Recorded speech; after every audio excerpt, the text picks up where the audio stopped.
بدرونيغا weligiisu wuxuu dhihi jiray guul darro marnaba ha qaadan wax fiican dhageyso wax xun ka dhaxbax anigu waxaan ahaa nin ciidan waqtiga iyo shaqada waa muhiim in la ilaaliyaa hala gaaro markaas ayaan ilaalin doonaa sidoo u dagaalamay waqtiga ayaa ku dhamaaday waa maxay adiga dhibka ku haysto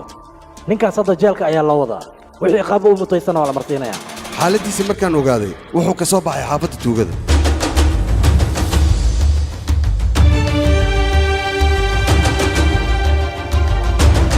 kadib wax badan markii aan fikiray ayaan go'aan gaaray waxaa shaki weyn iiga jira ciidankaana nin ka mid ah in la iibsaday ninkaana waa Major Jebakshi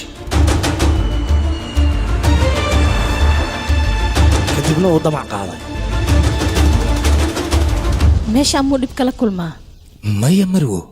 sidoo dhib ula kulmaya waa nin ciidan ah uu ku amaanaa wuxuuna dhahaa waxaa rabaa inaan noqdo sidii taliyahayga kale marna uma dul qaadanaya in ciidamadana kalsoonida lagala laabto war istajiyan ku dhahay adiga aniga ma ku balan qaadi kara laakiin waxaan isku daya gacanteeda inaan kugu dilin digniin ayaa doonaysa inaad siiso waadna siisay ciidanatiin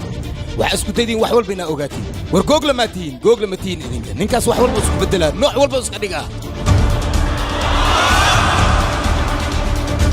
jey aniga waa ku raadiya waana ku helaa taliya ilaa hadda waxaad ilowsan tahay wax walba adiga inaan kaa bartay jey waxaa maqash maxay ahaayeen wax badan ay ahaayeen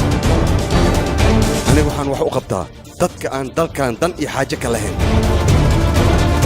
caada qaatamay waqti walbana waxaan jeclahay dalkayga iyo dadkayga inaan wax u qabto ilaa muwaadin ah sax adiga ma badanaysanaysid anagaa noo daniyahoosaamo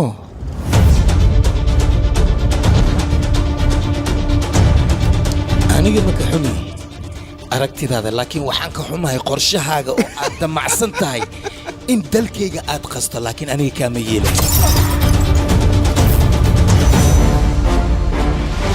jey nolosha aad damacsan tahay inaad ku noolaato waa noocee fiigsanaan inaad ku noolaatidna maarataa yaa gadaashaada soo socday qof kale iska ilaalinin anila iska jee ilaali